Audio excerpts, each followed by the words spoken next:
안녕하세요. 요길입니다. 반갑습니다. 지난 9월에 미국의 부통령이 한국을 방문했었죠. 그때 미 대사관저에서 간담회가 하나 열렸는데요. 그 자리에는 한국의 영화배우 윤여정 씨를 포함해서 나름의 업적을 세운, 눈에 띄는 업적을 세운 한국 여성들 몇몇이 초대받았습니다. 그 자리에 아주 특이한 이름을 가진 작가가 한 명 참석했죠. 김사과 작가가 그 사람인데요. 독특한 이름이죠. 한동안 잊고 있었던 이름인데 그 뉴스를 우연히 보다가 그 이름을 기억하게 됐던 것 같습니다. 제가 한참 바빠서 책을 잘 못 보던 때가 있었는데 그게 2000년대 초반입니다. 그때 김사과 작가가 무슨 상을 타면서 데뷔를 했었죠. 당시 기사들 엄청났습니다. 걸출한 작가가 등장했다라는 식의 신문 기사들이 여러 나왔었는데 그걸 보고 나도 이 책 한번 읽어봐야지 라면서 메모까지 해뒀던 기억이 나는데 그러고 나서 잊어버리고 있었던 거죠. 바로 그 이름을 우연찮게 이번에 다시 발견하게 된 거고요. 그래서 도서관에 간 김에 책을 한 권 빌려서 왔습니다.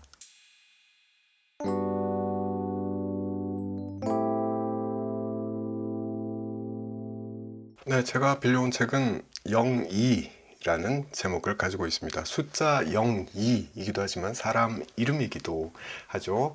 이 책을 쓴 김사과 작가에 대해서 먼저 좀 짧게 이야기를 하고 지나가도록 할게요. 84년생입니다. 1984년. 본명이 방실이죠. 방실. 이름이 되게 예쁘죠. 인천 외국어 고등학교를 다니다가 자퇴한 걸로 나오고요. 검정고시를 쳐서 한국예술종합학교에 입학했습니다. 원래는 영어학과로 입학을 했는데 당시에 김영하 작가가 이 학교의 교수였죠. 김 교수의 권고를 받아서 서사창작과로 전과하게 됐다고 하고요. 2005년에 창비 신인소설상의 최연소 나이로 단편소설 영희, 아까 보여드렸던 그 영희가 당선되면서 등단했습니다. 제가 오늘 빌려온 책에는 영희를 포함해서 단편 소설이 8편이 담겨 있습니다.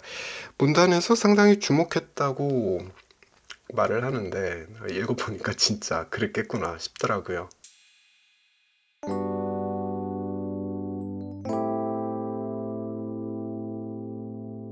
소설 영희는 1910년에 태어났던 이상 작가가 다시 살아나서 쓴 글 같다. 네, 그런 이상한 느낌을 받았습니다.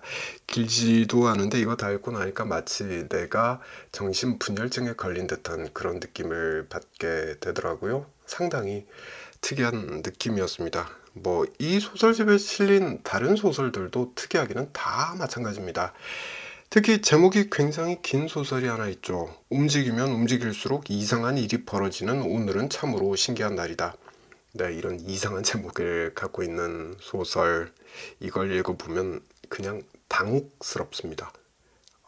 왜 얜 이렇게 화가 나 있을까? 이걸 알 수가 없어요. 그래서 그냥 당혹스럽습니다. 이 책의 끝부분에 해설이 나오는데 그 해설의 제목이 앙팡 스키조 라고 되어 있습니다. 스키조는 미친 사람이고요. 앙팡은 어린아이라는 뜻이죠. 당시 문단에서 김사과 작가에 대한 평가가 이랬던 거죠. 앙팡 스키조가 나타났다. 네, 그게 당시 문단의 평가였던 겁니다. 왜냐하면 내용이 정말 폭력적이죠. 그리고 표현이 굉장히 직설적입니다. 직설적으로 폭력을 묘사하는 거예요. 반항과 저항 이런 단어들이 떠오르는데 그 대상은 기존 사회 체제죠. 특히 자본주의를 아주 냉랭하게 바라보는 시선이 그대로 느껴집니다. 평소에 도대체 무슨 생각을 하고 살았길래 이런 글을 썼을까? 네, 그런 생각이 계속해서 들더라고요. 그래서 또 한 권을 찾아서 읽어봤습니다. 그게 바로 설탕의 맛이라는 제목을 갖고 있는 에세이 집입니다. 이 책은 전자책으로 봤고요. 2014년 2월 달에 나온 여행 에세이라고 보시면 되겠습니다. 어떤 작가에 대해서 그 사람이 어떤 작가인지를 알고 싶을 때는 에세이를 보면 많은 도움을 받을 수 있다. 네, 이런 말 많이들 하잖아요. 실제로 이 책 설탕의 맛을 읽어보고 나서 김사과라는 사람에 대해서 좀 더 많이 알게 됐던 것 같습니다.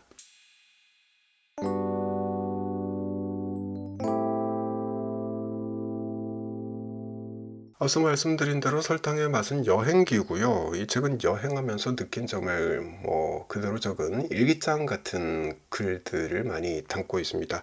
그러다 보니까 생각이 당기죠. 본인의 생각이 당깁니다. 포르투갈에서 쓴 글 하나를 소개를 해드리겠습니다. 마라라는 친구 이야기를 하다가 자신의 개인사를 짧게 언급하는 부분이 이 글에 나오거든요. 마라는 옥스포드 대학원생입니다. 근데 적응을 잘 하지 못해서 음, 조울증을 갖게 된 걸로 소개를 하고 있습니다.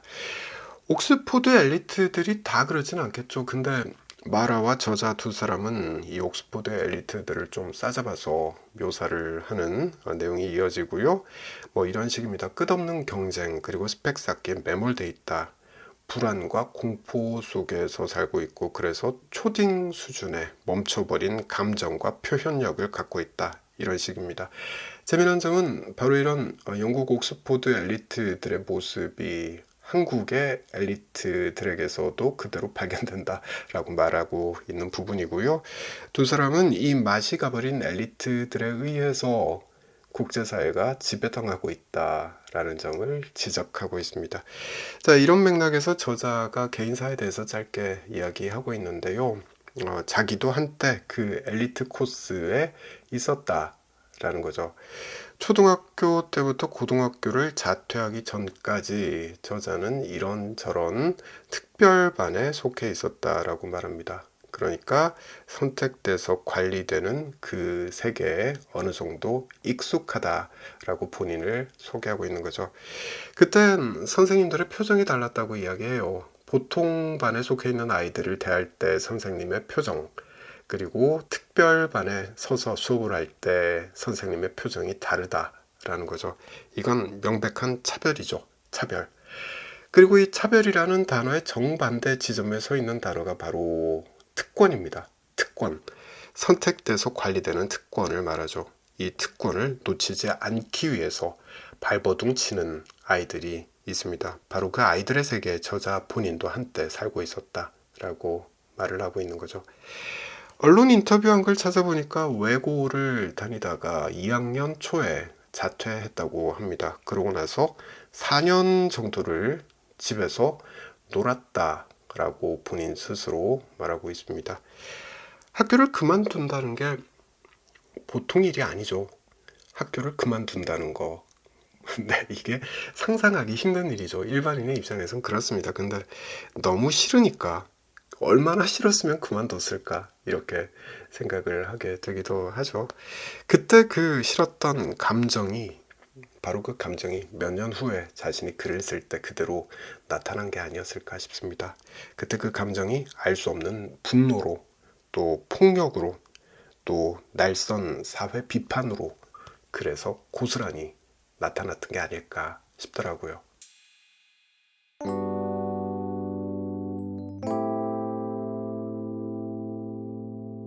사실 저는 영희라는 이 소설집보다는 설탕의 맛을 더 재미나게 읽었습니다. 이 설탕의 맛의 전반적인 내용도 좀 짧게 소개를 해드리겠습니다. 데뷔하고 나서 9년 후에 나온 책이 설탕의 맛이죠. 김 작가가 프라하, 뉴욕, 샌프란시스코, 포르투, 베를린 이런 도시들을 여행하면서 쓴 글들이 이 책에 담겨 있습니다. 여행 에세이인데 그럼에도 감성적인 글쓰기와는 거리가 아주 멀다. 네, 이렇게 보시면 될 것 같아요.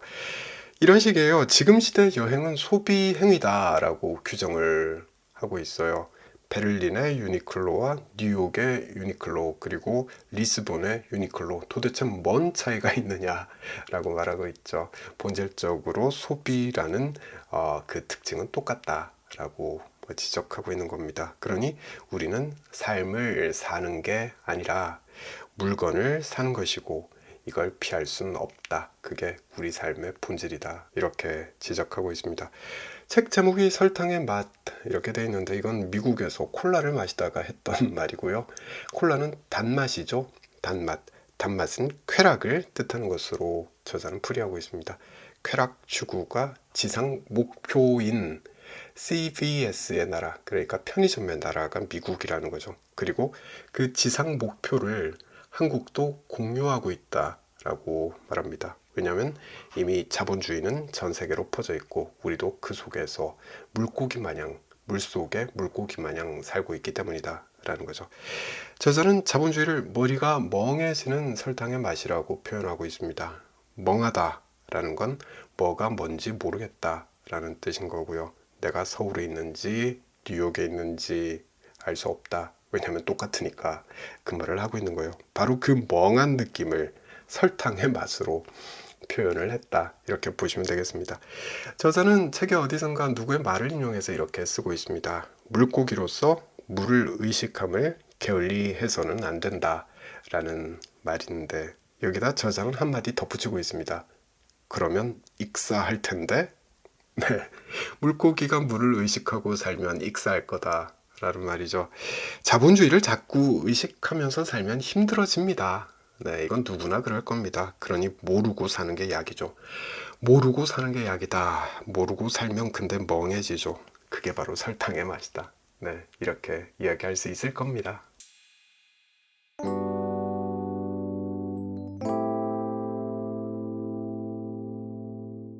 작가가 영희를 써서 데뷔한 게 20대 초반이죠.